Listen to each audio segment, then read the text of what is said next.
Hello students, मेरे channel online ज्ञान गुरुकुल पर आप सभी का स्वागत है। मैं क्लास 10वीं जो कि विज्ञान की बुक से, जिसमें आपका फर्स्ट चैप्टर है केमिकल रिएक्शन एंड इक्वेशंस, उसका लास्ट पार्ट लेकर हाजिर हूँ। उसकी पहले कुछ वीडियोज में बना चुका हूँ जो कि आप मेरे चैनल पर जा कर के देख सकते हैं। तो उसकी सिर्फ लास्ट पार्ट बचे हुए हैं, methods use to prevent rusting and rancidity. तो स्टूडेंट्स आओ हम स्टार्ट करते हैं। तो students, methods use to prevent rusting, तो हमने कल पढ़ा था, यानी कि पिछली वीडियो में पढ़ा हार्मफुल इफेक्ट्स ऑफ रस्टिंग। तो आज हम पढ़ेंगे कि रस्ट से प्रिवेंशन के कौन कौन से मेथड्स हैं। रस्टिंग कैन बी प्रिवेंटेड और retarded by the following methods. क्योंकि अभी जंग लगने से निम्नलिखित विधियों से बचा जा सकता है।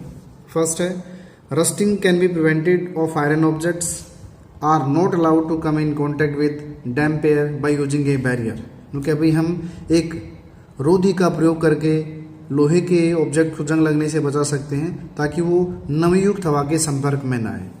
This method is called barrier protection. इस विधि को बाधा सुरक्षा कहा जाता है।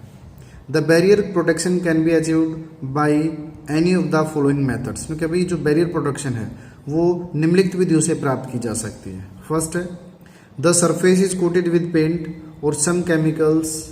क्योंकि अभी लोहे की ऑब्जेक्ट की सतह के ऊपर पेंट या कोई केमिकल अप्लाई करके। The surface is protected by applying a thin film of oil and grease. क्योंकि अभी ऑब्जेक्ट की सतह के ऊपर कोई पतली सी परत ग्रीस या तेल की लगाकर।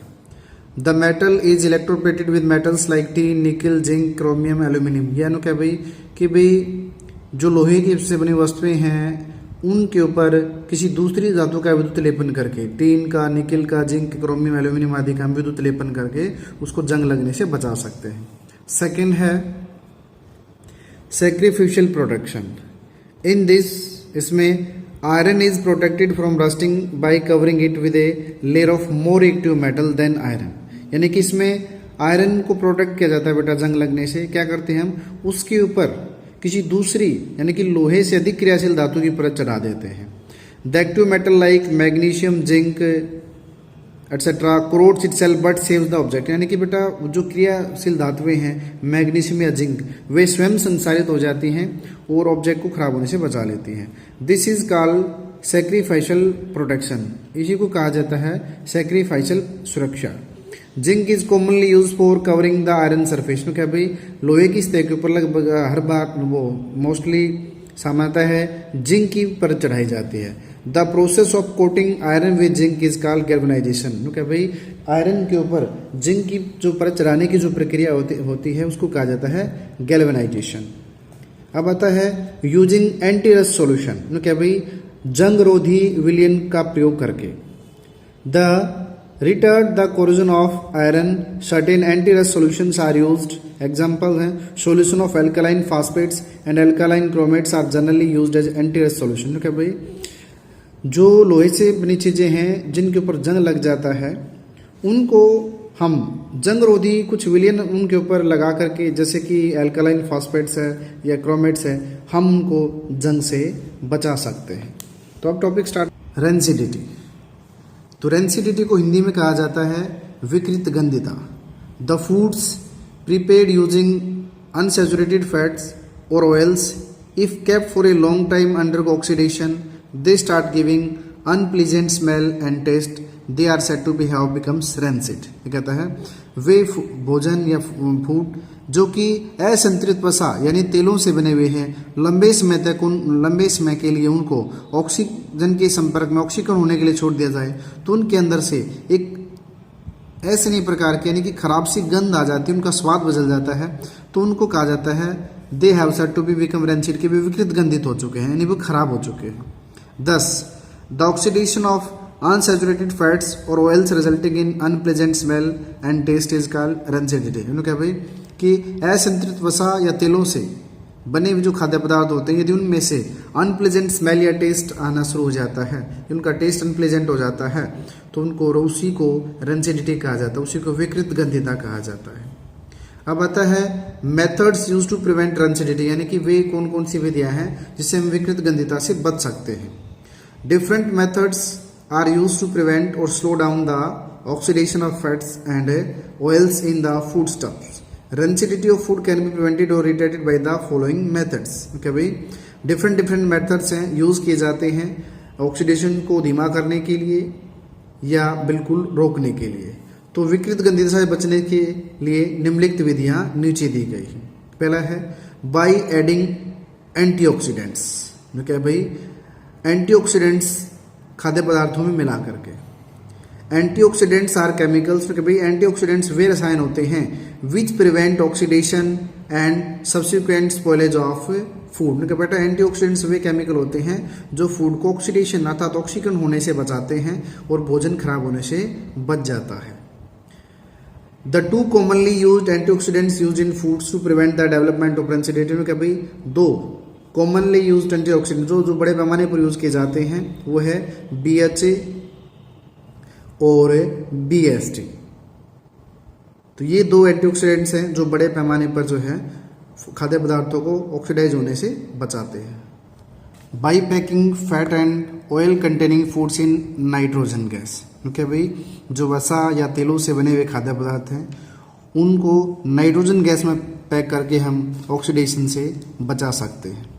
उसके बाद है by refrigeration of foodstuffs. क्या जो खाद्य पदार्थ है उनको रेफ्रिजरेशन के अंदर से रख करके हम ऑक्सीडेशन से उनको बचा सकते हैं। बाई वैक्यूम पैकिंग, उनको बेटा वायुरोधी पैकिंग के द्वारा भी हम रंसिडिटी से बचा सकते हैं, क्योंकि इन वैक्यूम पैकिंग वायुरोधी पैकिंग के अंदर आफ्टर पैकिंग द फूड, भोजन को पैक करने के बाद the container is evacuated before sealing so that is no air. क्या भाई कि कंटेनर को पूरी तरह सील करने से पहले उसको वैक्यूम के अंदर कन्वर्ट किया जाता है, यानी कि उसके अंदर हवा नहीं रहती और हवा नहीं होगी तो ऑक्सीजन की प्रेजेंस नहीं होगी और ऑक्सीजन की प्रेजेंस नहीं होगी तो फूड ऑक्सीडाइज नहीं होगा। फिर है by storing food in air tight containers. में बेटा वायुरोधी डिब्बों के अंदर भोजन को पैक करके फूड को पैक करके हम रंसिडिटी से बच सकते हैं। By storing food away from light, क्योंकि अभी प्रकाश से दूर जो है भोजन को स्टोर करके हम रंसिडिटी से बच सकते हैं। क्या कहते हैं, in the absence of light, प्रकाश की अनुपस्थिति में the oxidation process is slowed down and hence it prevents spoilage of food due to rancidity. कि भाई ऑक्सीडेशन की जो प्रोसेस होती है वो धीमी बढ़ जाती है, इससे हम विकृत गंधिता से खराब होने से अपने भोजन को बचा सकते हैं। तो स्टूडेंट्स, ये था आपका लेसन। एक बार कुछ समराइज कर रहा हूँ आपके सामने। फर्स्ट जैसे हमने पढ़ा combination reactions. There are those reactions in which two or more elements or compounds combine together to form a single compound। बेटा वे रिएक्शंस जिसके अंदर दो या दो से अधिक तत्व मिल करके कोई एकल यौगिक बना देते हैं उनको कॉम्बिनेशन रिएक्शंस कहा जाता है। जैसे आपके सामने लिखा गया है आयरन प्लस सल्फर मिलकर बनता है आयरन सल्फाइड्स, यानी कि टू एलिमेंट्स कंबाइन। अब हम ये भी कह सकते हैं कि दो कंपाउंड मिलकर के कोई नया कंपाउंड बना देते हैं, या एक एलिमेंट मिलकर के और एक कंपाउंड मिलकर के भी नया कंपाउंड बना देते हैं। जैसे ammonium gas plus hydrogen chloride तो बनता है अमोनियम क्लोराइड। यहाँ पर क्या हुआ है, टू कंपाउंड्स कंबाइन हुए हैं। फिर है नाइट्रोजन ऑक्साइड और ऑक्सीजन तो बनता है नाइट्रोजन ऑक्साइड, एक compound and an element combined. तो सेकेंड टाइप है decomposition reactions. These are those reactions, ये वे अभिक्रियाएं हैं इन वे जिसमें a single compound splits to give two और मोर सिंपल सब्सटेंस, यानी कि जिसके अंदर एक यौगिक दो या दो से अधिक सरल पदार्थों के अंदर टूट जाता है। जैसे आपको सामने लिखा है लेड नाइट्रेट। लेड नाइट्रेट को जब हीट जाती है तो डिकम्पोज हो जाता है लेड ऑक्साइड के अंदर, नाइट्रोजन ऑक्साइड के अंदर और ऑक्सीजन के अंदर। तो ये है थर्मल डिकम्पोजिशन, यानी यहाँ डिकम्पोजिशन जो हुआ है वो हीट से हुआ है। ये वाटर मोलिक्यूल, वाटर को जब वाटर के अंदर से वाटर मोलिक्यूल के अंदर से इलेक्ट्रिक करंट गुजारा जाता है तो इलेक्ट्रोलाइज हो जाता है और वो डिकम्पोज होकर बना देता है हाइड्रोजन और ऑक्सीजन गैस। तो ये है इलेक्ट्रोलाइटिक डिकम्पोजिशन का उदाहरण, यानी कि यहाँ जो डिकम्पोजिशन हुआ है वो इलेक्ट्रिक करंट यानी इलेक्ट्रिसिटी से हुआ है। फिर है सिल्वर ब्रोमाइड। तो सिल्वर ब्रोमाइड है जब उसको लाइट दी जाती है यानी उसको जब प्रकाश दिया जाता है तो वो डिकम्पोज हो जाता है सिल्वर और ब्रोमीन के अंदर। तो ये है फोटो डिकम्पोजिशन यानी फोटोलाइसिस। अब थर्ड टाइप है हमारी सिंपल डिस्प्लेसमेंट रिएक्शन, जिनको हम बोलते हैं displacement reactions. These are those reactions, ये वे अभिक्रियाएं हैं इन विच जिसमें a more active element displaces a less active element from its compound, यानी कि उसके यौगिक के अंदर से जो अधिक क्रियाशील तत्व है वो कम क्रियाशील तत्व को उसके कंपाउंड में से उसको विस्थापित कर देता है, हटा देता है। जैसे हमारे सामने उदाहरण है जिंक और कॉपर सल्फाइड। तो जिंक जो है कॉपर से अधिक क्रियाशील है, तो उस कॉपर को उसके साल्ट में उसके कंपाउंड में से हटा देता है, तो बनता है जिंक सल्फेट और copper, displacement of a metal. तो अब आते हैं एक्टिविटी सीरीज ऑफ मेटल्स, धातुओं की क्रियाशीलता श्रेणी।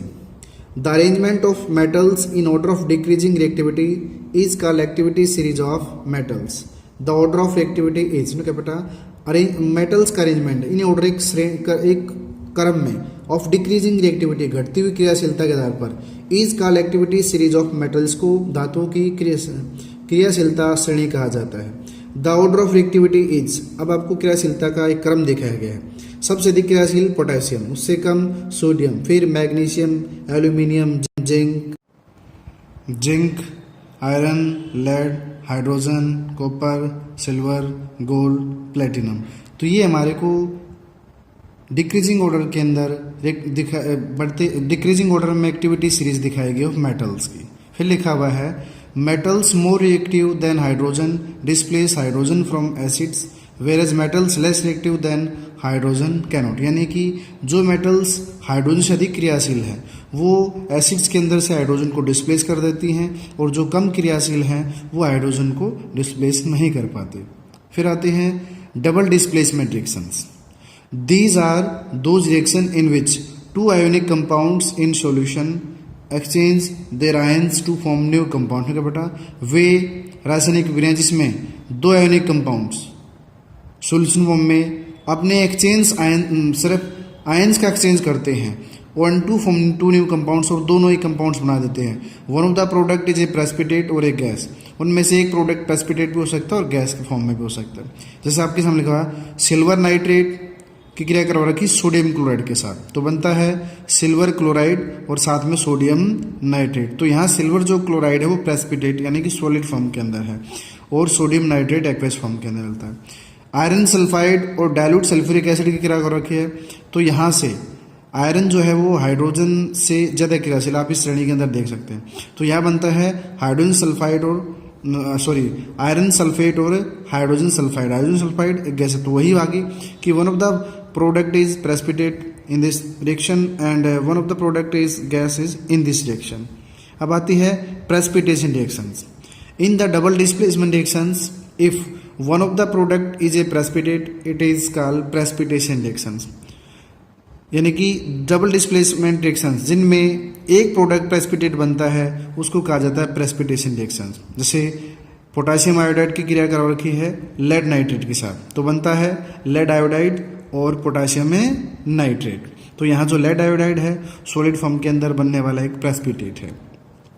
Neutralisation reactions, when an acid reacts with a base to form salt and water, जब एक अम्ल की क्रिया क्षार के साथ की जाती है इट इज कॉल्ड न्यूट्रलाइजेशन। इस प्रकार की अभिक्रियाओं को उदासीनीकरण अभिक्रियाएं कहा जाता है। और एक साल्ट और यानी कि लवण और जल बनते हैं। जैसे हम देख रहे हैं सोडियम हाइड्रोक्साइड और हाइड्रोजन क्लोराइड की क्रिया करके सोडियम क्लोराइड बनता है और साथ में वाटर बनता है। तो ये था स्टूडेंट्स आपका फर्स्ट लेसन। हमने अपनी तरफ से पूरी कोशिश की आपको अच्छे से अच्छा करवाने की। फिर भी अगर कोई आपकी क्वेरीज हो तो आप कमेंट्स में डाल सकते हैं, और इस वीडियो को अपने फ्रेंड्स या अदर जो स्टूडेंट्स हैं उनके साथ शेयर और लाइक करना न भूलें। इस चैनल पर अगर आप फर्स्ट टाइम व्यूअर्स हैं तो इस चैनल को सब्सक्राइब कर दें। घर पर रहें, सुरक्षित रहें और लगातार अपनी पढ़ाई डिजिटल माध्यम से यानी कि ऑनलाइन क्लासेस के माध्यम से करते रहें। Thanks a lot.